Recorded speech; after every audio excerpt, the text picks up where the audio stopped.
So this session is very open-ended, and I'm asking people to talk to me as a DEI officer about how to make the SCA more accessible for you. I want this to be open to people with visible and invisible disabilities, and um, visible disabilities are definitely people. They're because they're visible people. A lot of people who have sight can see the disabilities, but there are some people who live with disabilities that people can't see, and we want to be able to address all of them. And we're not going to be able to make changes all at once, but I want to know what issues are important to people. And um, I'm not going to put my slides up. I'm just going to have the questions nearby. So some of the questions I want to ask people are, what challenges do you face if you're living with disabilities, and in terms of going to SCA events or not being able to go to SCA events? And if you can also include one thing that you know of that is good about the SCA events that you've been to in terms of accessibility.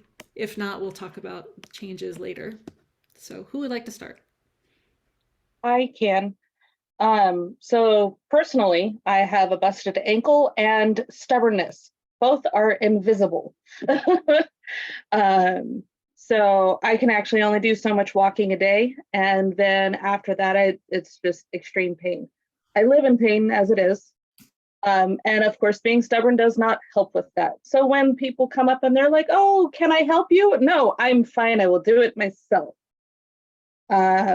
If someone came up to me and said, let me help you, or what can I do, or give me this, and they weren't so much just trying to be nice as it is, no, I will be nice and you will let me help you. Of course, that would be more helpful.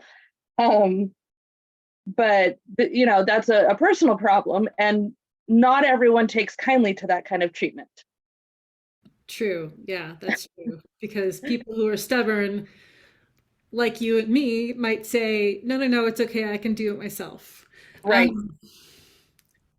Uh, I know I had the experience the last event I went to where somebody was like, may I carry your chair for you? And I was like, no, no, no. Okay.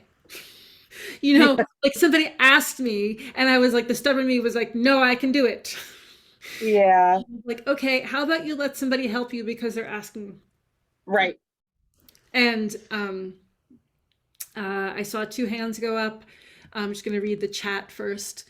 I love that I'm seeing more captions being used with our online activities. Yes, I'm really glad that the online activities are having more captions. Last year when we had this event, it was last January. There were not captions available in the breakout rooms in Zoom.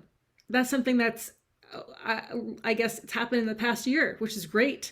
And hopefully that helps people be able to participate more online. We're gonna go Seamus, then Urtatim, then Laird Ood. Seamus, please go ahead. Hi, so I just wanted to make a couple comments. One, that these discussions are, I think, very timely. I mean, they continue to be timely. And so I work at the State Department, and as many of you probably know, I'm in Egypt. And even as we speak within the whole State Department, there's a larger discussion going on with DEIA, including things that people are not necessarily obviously aware of, like I mean, ranging from the stuff people can see to things like even going as far as like being a first generation college graduate, for example, or first generation professionals. Sometimes people come in with some hurdles in that kind of direction, and I know that's not necessarily the direction that this conversation may be going, but I think that there's a lot of stuff that as we tackle some of the hurdles that people might face, and hopefully get people trained up on how to respond appropriately to somebody who may be stubborn or may have it or whatever. That at the same time, it's some people want to serve, and it's not that somebody's disabled or somebody's anything. They just want to help somebody out by, maybe carrying their chair. And I mean, I've done that many times just for people in general, right? And so fortunately in our society, we happen to have a lot of people who generally want to be good people and do things like that. And I think that it's a good exercise in letting them have that opportunity for service for anyone who is able to allow that, because I know that in some cases that that might just make things harder for the person themselves. But I just want to say this conversation is really cool, and I'm really glad it's being had. And I'll think about any obstacles I may have and maybe discuss them later. But I just wanted to say that thank you for having this. Thank you. Thank you for being part of it. Tim. There we go. So I've been hesitating a bit to go to some events lately because I can no longer set my tent up by myself. And yet I don't feel like I can ask anybody to help me. It's actually a fairly easy tent to set up, but it makes me hesitate to go to events. I went to October Crown last year and slept sitting up in the driver's seat of my car. And yeah.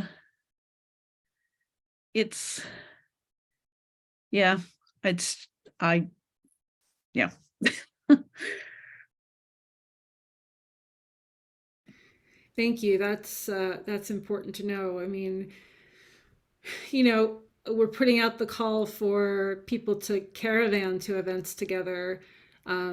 Ways to make people easy for people to get to events. But when you're there, how do we help you? I mean, I've made friends by asking people, can you help me set up my tent? I'm not tall enough. And hey, Telenor, your kid is really tall. Can you please ask your kid to help me set up my tent?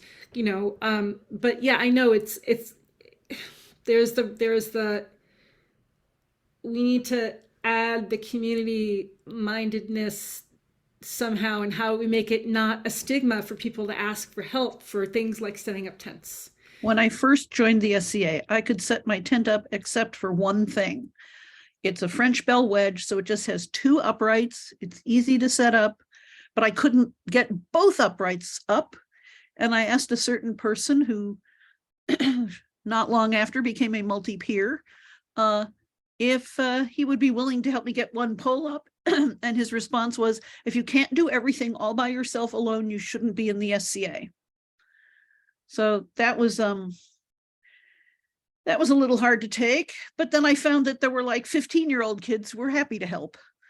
So, but yeah, I was camping with a specific group at the time, so it was easier for me to feel I could ask someone in the group. And now that group doesn't exist anymore, and so I'm hesitant. Yeah. I just want to say that's a terrible thing to hear from somebody. That really sucks. Yeah, So like as an officer, that's appalling. As a member, I'm disappointed and disgusted. I'm so sorry that any Scadian did that to you, let alone a multi-peer. I would like to add also, as an AIO officer, I don't know where you're located, but the DEI office has local offices, and part of our job is to help you set up your tent. Feel free to hit up the AIO booth and ask for assistance with your tent, or even if it's just to hold a pole. So like whatever you need, we're just an extra pair of hands. No, thank you. I'm in the mists, but That's Amadon. I totally got you a hookup. I can get you a volunteer. thank you. Thank you. I think what might be a cool idea is, how there's the guard, like Princess's Guard or the Queen's Guard, etc., that help set up the royal pavilions and stuff. Wouldn't it be kind of a neat idea if some of those guard members would go around just offering assistance to anyone else who might happen to have a need for getting their own stuff up and or tear down at the end of the event. That'd be pretty cool. Like once they're done with their responsibilities, of course. Yeah, I like that idea. Thank you. Um, I'm writing stuff down as much as I can. Otherwise, I'll go back to the recording and the transcript later. I see Revna and then Tegan with their hands up. Revna? So something else that would help is something for people that are less verbal. So not necessarily ASL friendly, but I have a friend that has multiple personalities, and depending on where their headspace is, they basically go nonverbal. They can communicate, but it's not a standard ASL, and they become excessively shy. And so therefore they don't want to come to an event at all, just because they're afraid that they're going to become this person and not be able to function, and there's not going to be anyone around to help. Yeah, I don't know if you brought it up in an earlier session, but somebody else did about like having flags, and I think Ood was Yeah. talking about this, flags for Yeah. people who can ask for help. I think that's a really great idea. I'm also going to contribute something that I do. I don't necessarily get stuck without words, but I do have anxiety and CPTSD. And I have a safety plan that I have a version of a safety plan for the SCA and a version for everyday mundane life, where I have, these are the things, if I can't say what I need, these are the things that I need help with. These are the things that will calm me down. And these are my safe people. And so, like, my teacher, Ellis, is one of my safe people on, for the camping, for when I'm camping. So I bring that list with me, so people know, and I usually tell people where it is. So if I can't speak for whatever reason, if I'm just having a panic attack or something, people know where to find it. And so it's like kind of, I mean, it might not help everybody at the very moment they're having an issue, but I'm just wanted to throw that out, that somebody suggested that to me, and I made one with help of my therapist. Okay. Great. Tegan? Hi, thank you for having this. This is wonderful.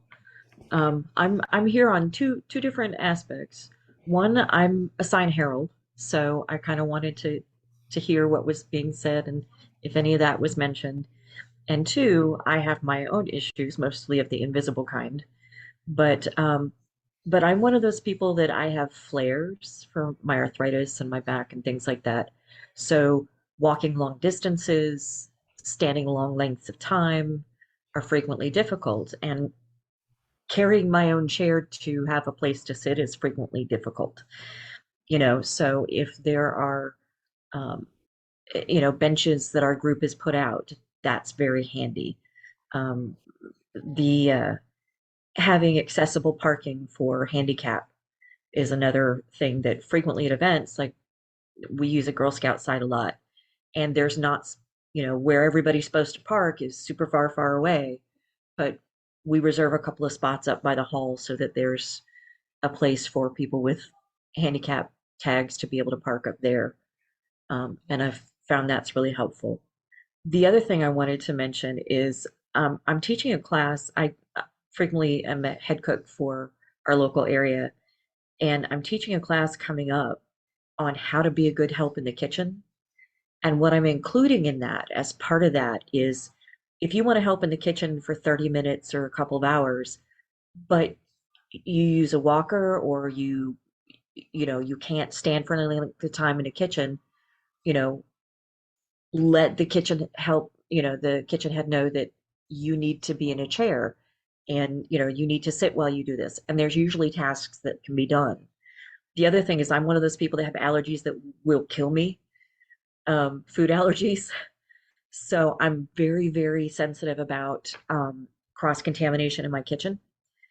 And so I'm wanting to kind of spread that information as well, because when you have so many people that come in to help in a kitchen, your head cook may be fantastic, but if they don't have a hard control on every single person in their kitchen, cross contamination can happen. And so we're coming up with different ideas of how to deal with that, like, putting up a board, a poster or something in the kitchen that lists every allergy that we have been told about and the kitchen staff's allergies, even if they're not, because a lot of times the kitchen staff doesn't eat because they're not going to be out for feast, but that so that people can glance up and see it very easily. Ah, there's a mustard allergy. We have to be extra cautious with this. There's a gluten allergy. We have to be extra cautious with this. So just making little adaptations like that to help um, so that people can enjoy feast, which is, I think, a big part of the atmosphere at an event sometimes. It's that kind of rounding off of the event and where everybody get to, socialize and everything. And more people are just going home because of the allergies, or they're going, can't participate. So I'm trying to find ways to let people come and participate when they wouldn't normally be able to do that. So that's Yeah. I Sorry, go ahead. I just wanted to say thank you for bringing that up, because I am in your boat with the food allergies, and some of them will kill me. However, I just either choose not to go to the feast or not to eat at the feast, or, I never speak up for myself when it comes to stuff like that. I'm just like, whatever, I'll figure it out. I would like to say that that is a reason that I don't go to feasts, but my wife hasn't been going to feasts because she can't pull out the food that she just doesn't enjoy. Like, no, mushrooms aren't going to kill her, but they do make her gag, right? And so she's all, I don't want to do that at a feast. Just saying. So I think if we did something like I've seen Wooden Spoon do with some of their cooking classes, where everything's cooked in its own separate tray, and then nothing ever touches a counter, we don't have as much cross-contamination. And if some of these things, maybe we can take things out of, if that makes sense, more just dissectable food for people whose palates aren't as conforming. well. One thing I did when I was a feast cook was I made sure, because I live in a college town, so photocopying is relatively inexpensive. I made sure to make a menu for the feast so that there was one for every diner. Because I attended feasts where there'd be one thing on the table and somebody would hog it, or it would end up under a dish, or the sauce would get spilled on it. So I made sure I had one for everybody, and it would list the dish and every ingredient in the dish so people could avoid the dishes that were going to be problematic for them. The other thing was I was really careful about cross-contamination in the kitchen, and the crew would often, you do what you do at home. You stir this pot and then you walk over and stir that pot with the same spoon. And I really was like, no, you can't do that. And make sure the counters get cleaned off right away. It's so important. And I can't cook a whole feast anymore. I'm not physically capable of it, but I still teach cooking classes. And because I can't work in the kitchen anymore, I don't know how other people run their kitchens. I just know that it's so important to not contaminate things. Right. No, thank you so much, Urja team. I mean, and you can teach other people how to do that's wonderful, because I think it's like it's a perpetuating cycle that, like, I know I can't usually eat at feast because I'm gluten intolerant, so I won't necessarily go. I mean, this was pre-pandemic. Right now, I'm still not eating with people indoors, but so I don't sign up for feasts. But then, if we don't show up and say we are we're gluten intolerant and we would like to come to your feast, then people don't know to cook for us or to cook separate dishes for us, right? So, but when I have gone to feasts in the past, I similar to like bringing a bench to an event to share a seat with somebody, I will bring extra gluten-free bread to share with people, or gluten-free desserts to share with people because, and it's probably not period. It's probably coming from my local gluten-free bakery, just to be on the safe side. But that's something that I do. I wanted to give just a quick intro to Ren, who thankfully I asked you to join me here today. Ren, you live in the East, correct? Yeah, I live in the northern outpost, so up far east. And Nisa asked me to join because I have multiple different physical disabilities, as well as have a lot of friends who have different disabilities. And my mom has allergies to food, so I'm very much in the know of every like accessible kind of thing that you can do to help make stuff better, or at least I try to be. And I've helped some of the people up here who run events like make sure the sites are accessible and everything like that. Great.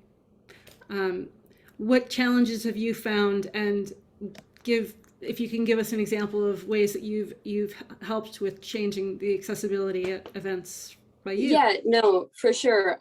I use a wheelchair for long distance and I have mobility issues. So like I've helped some of our friends who help like run sites and find sites and everything, make sure that there's accessible bathrooms and that the dining hall is accessible, making sure that there's tents, and if there's boarding there, making sure that some of that stuff is accessible, at least one thing. That way people can have the option.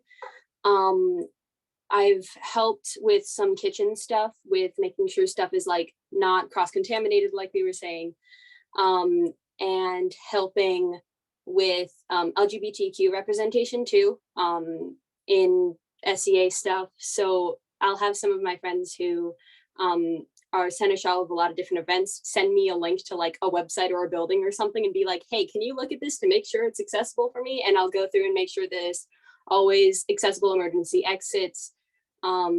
There's rooms that can get to things from on elevator, or make sure everything's on the ground floor, stuff like that, where some people don't usually have the perspective of someone who is at a different accessibility level or whatever. And since I have that perspective, I've been asked to kind of coordinate things and help run stuff by people.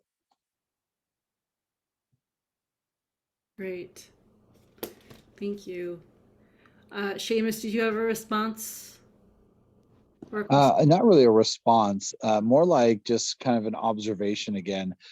So whenever I, hear conversations like this, I enjoy listening into them, but I'm always thinking of how can, like, what solutions or what steps can we do to like mitigate some of these challenges people have.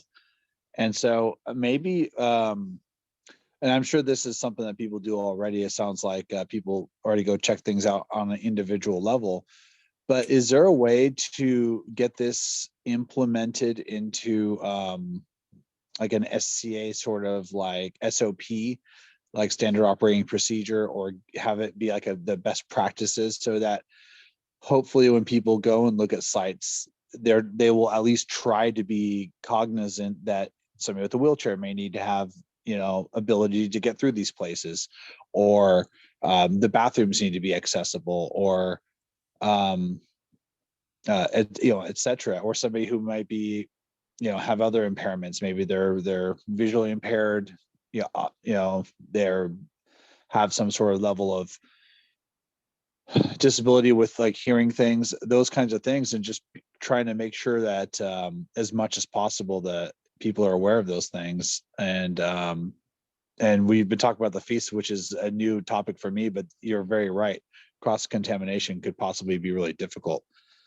But is there a way to, I guess, work toward implementing solutions, or at least trying to minimize the challenges that people have so they can enjoy their event without as many things in the way?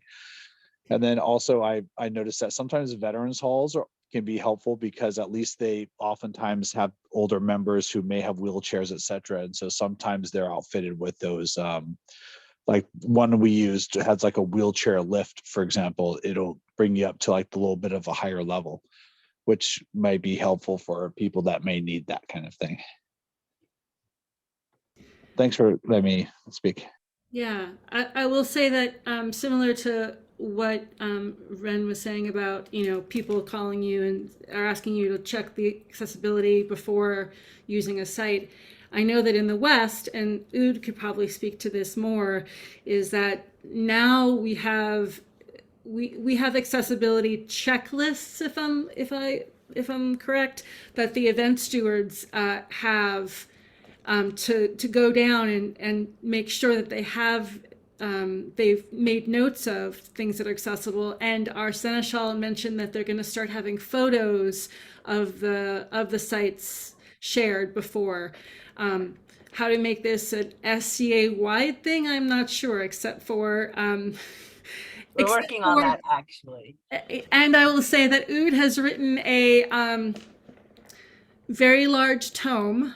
I don't want to make it religious, but I will say that Ood has spent several years writing a very large tome that is an accessibility inclusion officer's guide that is several hundred pages long that Ood is very willing to share with any kingdom who wants it. Can you actually send me a link to that? Because I want to read through it, because I know the person who at the moment is part of the disability inclusion person who runs the East Kingdom branch of that, and I might share it with her. Absolutely. Share it with everybody. Yeah. It was written with the idea that was supposed to be a changing, growing, mutable thing that we all shared and added to so that everybody could have access to information. There are things that need to be filled out in there that we were told about but didn't have any real access to information for it. Please share it. It needs Yeah. collaboration. If you don't mind, then if there's anything that I know that's not filled out on there, because I've done so much research into different disability stuff, because like my Gold Award project is making sure that a couple of the camps up here have off-road wheelchairs, basically, so that girls who are in wheelchairs can just transfer to those and use those for the week at camp. So like I've done so much research into like accessibility devices and stuff like that. Please just add it. That would be magnificent. Please. No, it is meant to be a collaborative, everybody get involved sort of thing. I'm gonna be excited to see it. I'm gonna put the link from the Google Drive into the chat right now. If you don't get it for whatever reason, later on you can write to me, dei@westkingdom.org, and I'll send it to you.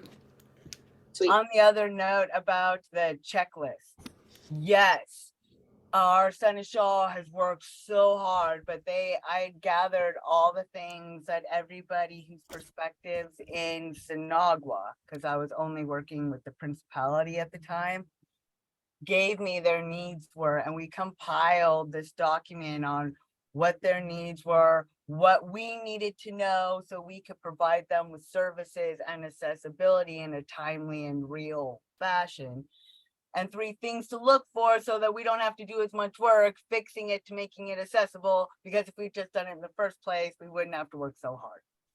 So it was like this 3-tier document. It was like 7 pages printed of things, and they compiled it and they changed how the autocrats now pick their sites, how we set up our accessibility our services and availability, how we contact the public for that. I'm really proud of the changes that are coming down the line in the West for that. But yeah, we have a whole document with a checklist. Pictures, they're adding pictures so that people can see, because it's subjective. If we say there have been, oh, that grass is fine, it's smooth, but it's really not. They're just clusters that happen to be close enough together, they don't notice. And really, that's not accessible.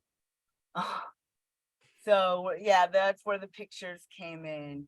They've worked really hard on it. They did a good job, I think. I'm proud. Thank you. I've seen Revna, Tegan, and then Team. Your hands are raised. Revna, go ahead. So maybe what if we had something like an event steward class? I know there's something coming up and it was online, but not just how to run an event, but where to find this knowledge of things. Like, okay, we need to make things accessible, but who do we need to make it accessible for? I might think of someone that might need a wheelchair or crutches or have issues with walking, but I might not think of someone that is using an electric chair because that's a whole different ballpark. And then also, like, along with that list of where different people are that are located that can help you check these things. So like, I do have a wheelchair, so I could come to a site and help you figure out that it says it's wheelchair accessible, but really this is tough. So it is, but that person's going to need help. Right. Tegan. So another thing I was going to mention is that I have a lot of friends with anxiety, and we've had some people that are really not don't like to be in front of a crowd, and so being called forth into court is a big issue. So our crowns recently have been reaching out, and if it's someone who is not comfortable being called into court, they've been doing little pop-up mini courts and going to that person with just their family around them, as opposed to calling them into court, so that they can still recognize them but not put them under stress or anxiety that would not make that a good situation for them. And that has worked really well. We've put it on our, you have the options in a section of our Kingdom website where you can put what your preferred pronouns are, so that scribes can put your correct pronouns in the scrolls that are given, which I think is fantastic. And then also you can put in there if you are not comfortable going into court, so the crowns can access that and decide how best to present you with whatever award without it being too difficult. So I just wanted to put that out there as a potential.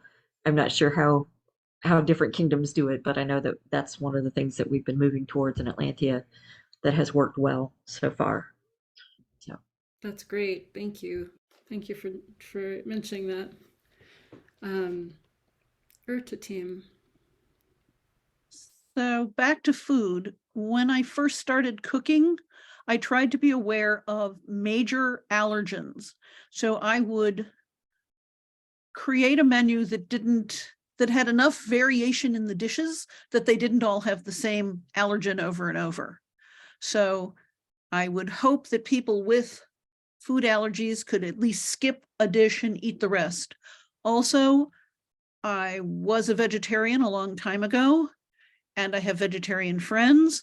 And so I would make sure that other than one feast, because the culture, it was impossible to have vegetarian dishes, I always had almost all the dishes could be eaten by vegetarians, not talking about vegans because they have different limitations, but vegetarians, except of course for the meat dishes, they would skip that, but it would make the feast as much as possible accessible to the most people.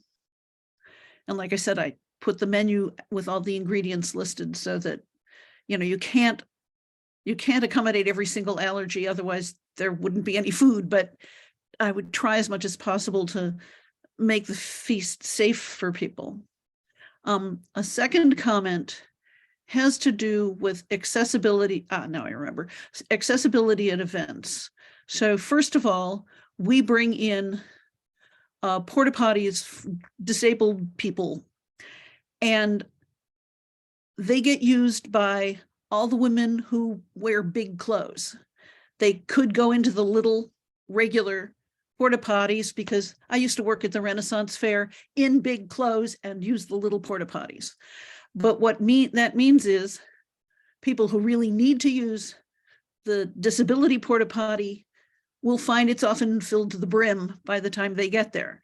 So part of, I would say, education throughout the kingdom to remind people that those porta potties have a specific purpose and they're not just for everyone who thinks their skirt is too wide. And third, as far as accommodating disabilities, making things accessible, people have to be willing to do that. I went to an event, I walk with a cane for indoor events, and the procession into court was lined up against the wall, blocking the bathroom. And when I said, if you could all just take 2 steps away from the wall, I can get into the bathroom. And somebody said, we're going into court. You have to go all the way back down to the entrance and then come back up again. And I'm stubborn, so I didn't do that. But that's an attitude thing. Is the procession into court more important than accessibility to the restroom, for example? So that's a question of people's attitudes. And I just hope people's attitudes are changing, because someone who was not disabled came rushing in after me going, oh my God, I couldn't get in here because they were blocking the door and they had to go really bad.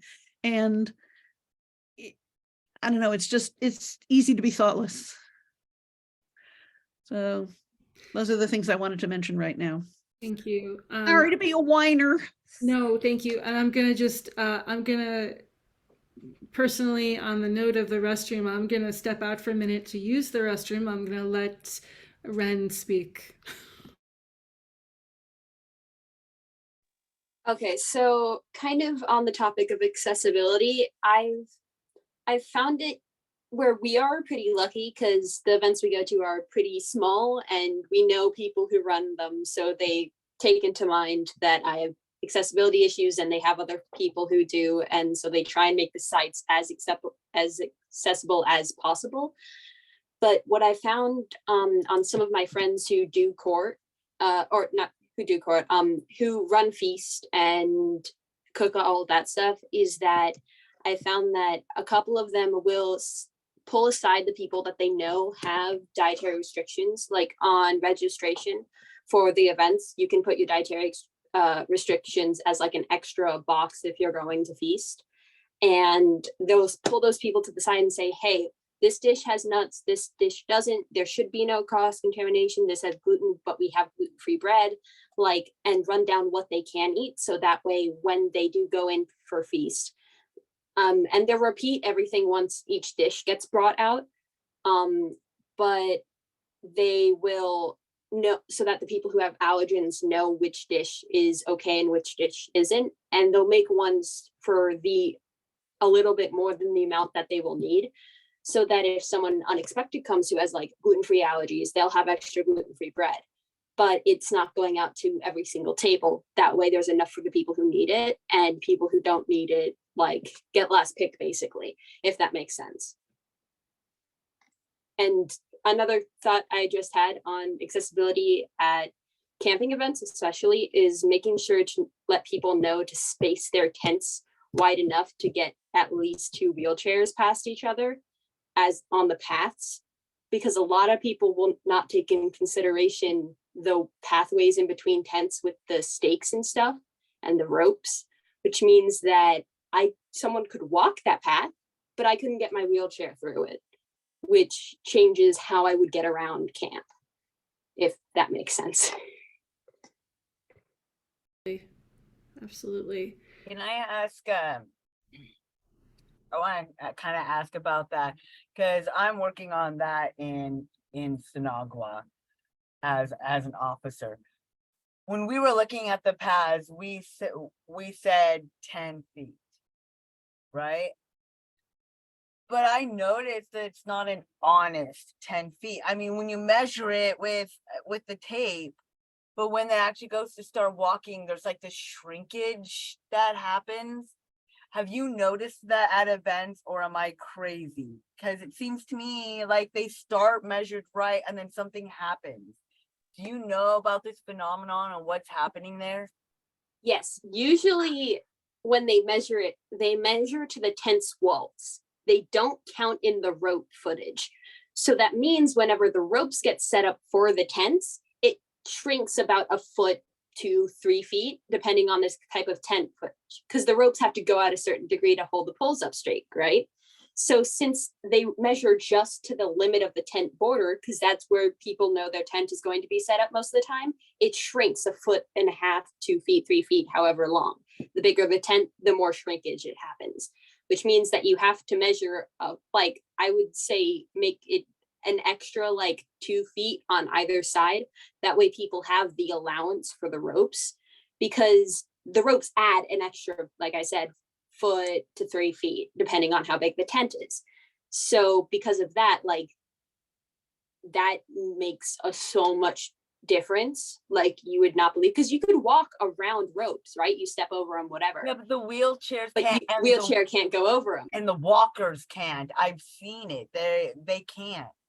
Another thing that I found that's better accessibility, and not a lot of people realize it, is get some solar lights for the main paths and mark the ropes, or even get a giant thing of glow sticks from the Dollar Tree, and every 2 nights you break open a new glow stick and just poke, like, zip tie it to the stake that's there. That way people don't trip over them, which happens all the time, and people know how to get around them in a wheelchair or with a walker or cane or whatever. Because if you mark where the rope ends, or you even put a glow stick on the center of the rope and stake, you see where it ends and where it's coming out. So you don't run into it, you don't step over it, trip over it, whatever.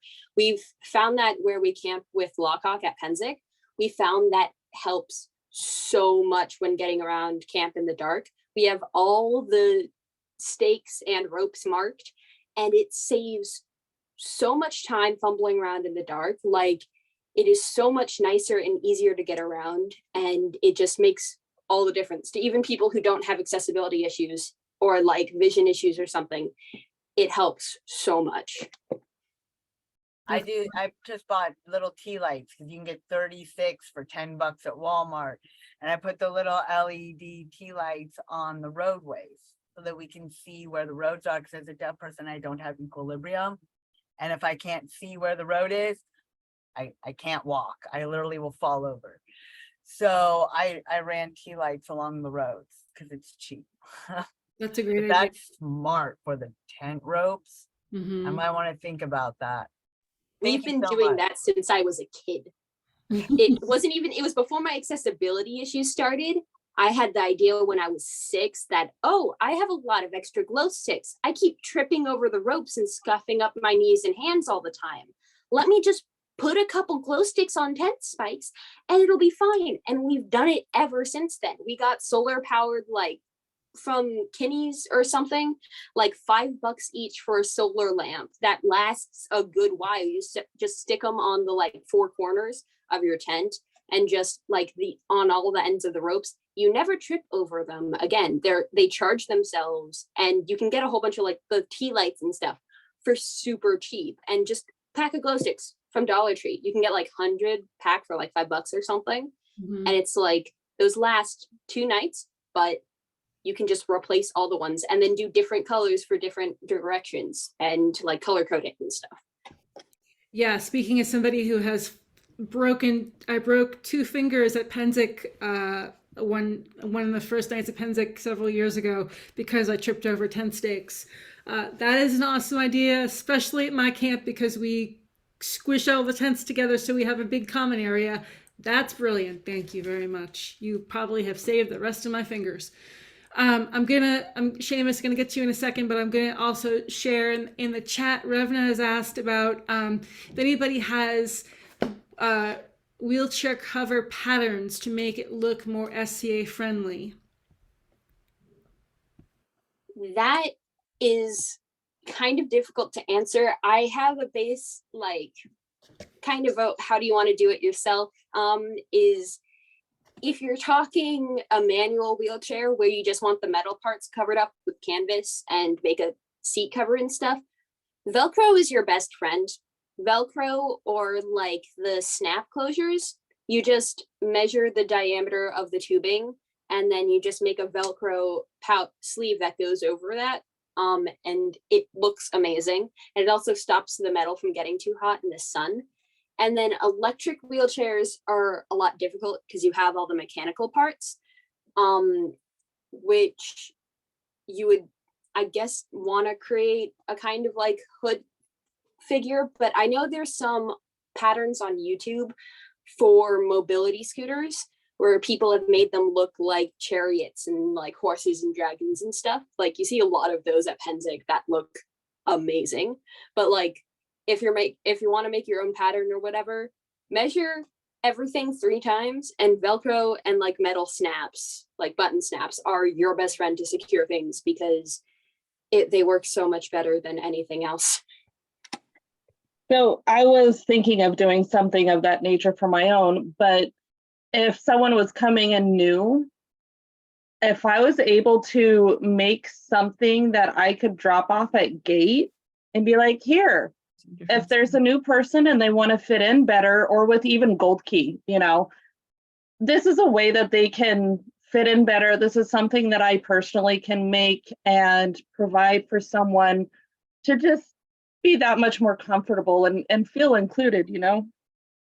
Well, just Yeah. one thing is that all necessary devices, canes, chairs, eyeglasses, whatever you need in order to be safe going around an event, there's no requirement to try and make them look medieval.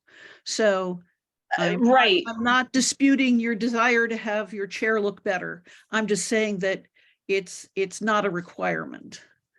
I fully understand that, but personally, I won't even bring my chair because it doesn't fit in. I will just suffer in pain because Bring your chair. You don't have to worry about how it looks. It's there for your benefit.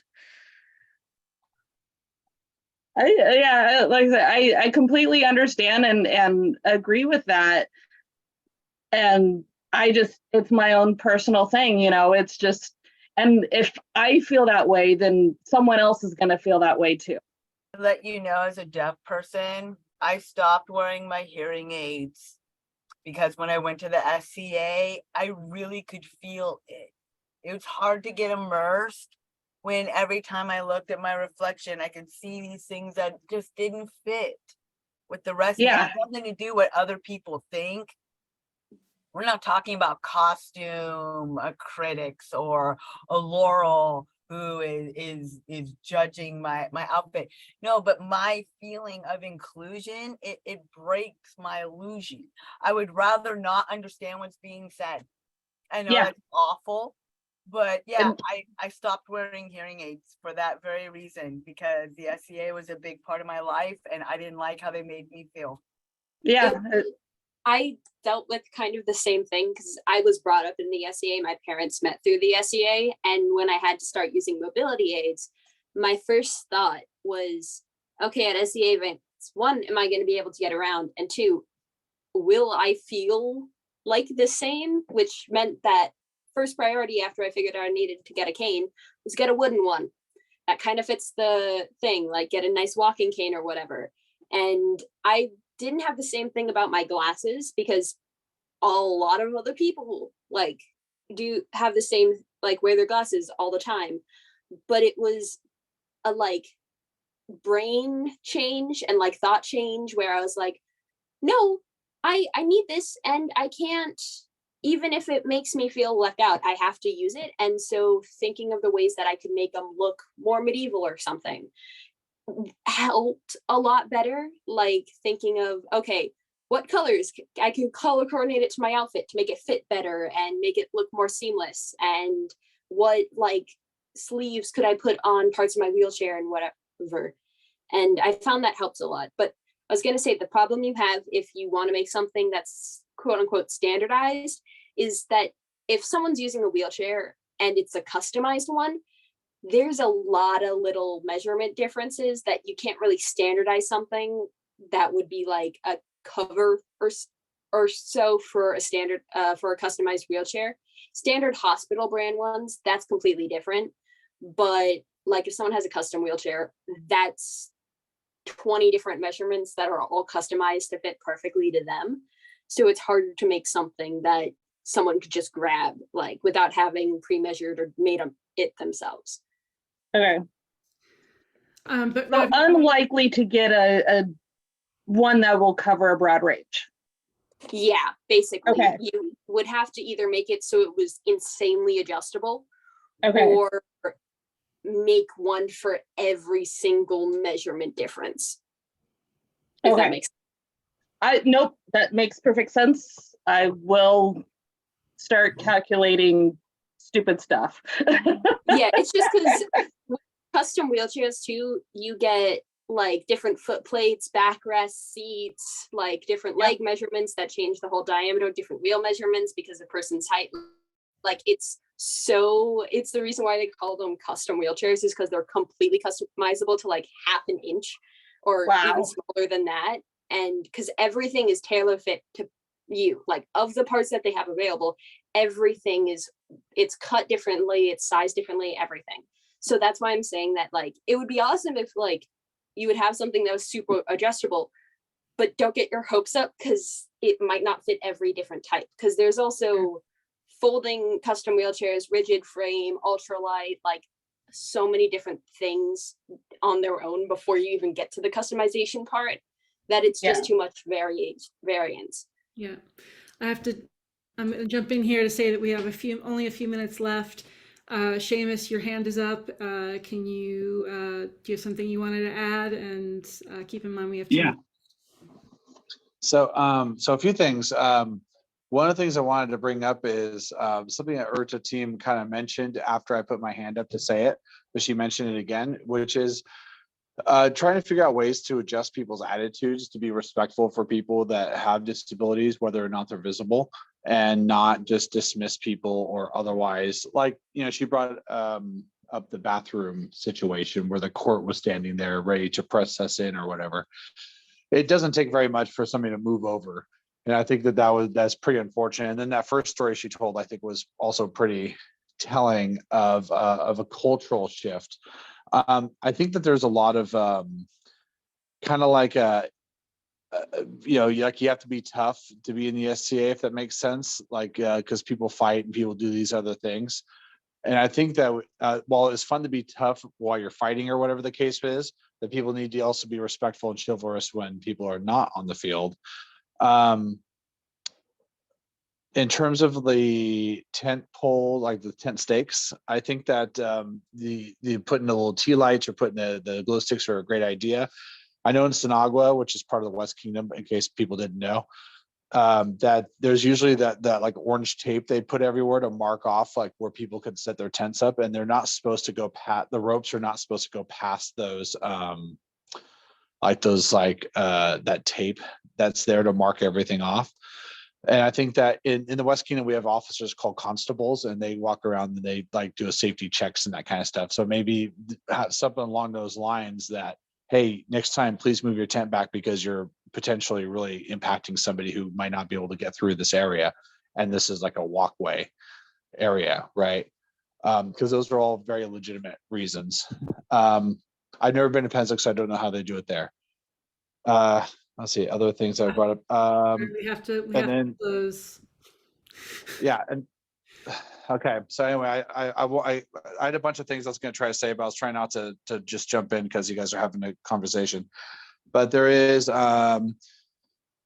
Tegan is in Atlantia, and I've been in Atlantia before I came to Egypt. So I don't know where you're at, Tegan, in Atlantia, but I was down in a barony called Steerbach, which is Woodbridge, Virginia area. And I'm all the way at the I'll opposite just end of the dismiss kingdom at all the the rest bottom. of my observations. So say again, Tegan. I'm in Hidden Mountain, which is South Carolina. So the opposite end of the Oh, kingdom. way from down where- there. Yeah. Okay. But anyway, I had some other observations that I think would be good. But I think that it would be great if we can get like some inertia moving to try to get some of these things addressed. Get people to really start paying attention to these things, and make sure the SCA is accessible to everyone as much as we possibly can make it. So that's all I have to say. Thank you. Thank you, Seamus. I'm sorry I had to rush you there. And Ren, any last words from you since you're my guest? Yeah, just I thought that those were all basically brilliant ideas, but making sure that it's also, I found we have interpreters, or at least someone who can interpret every single court for people who are hard of hearing. That way they can follow along with court as well. Just quick threw that in because that's what we do here, at least in our little neck of the woods in the East Kingdom. And just, I guess that, thank you for letting me talk and come on here. I've been able to help, even though I am young, I've been able to help a lot of my friends who help run events and everything. So Thank you so much. Thank you, everybody, for being here. I really appreciate you. We're going to go back to the main room now, and I'll stop the recording.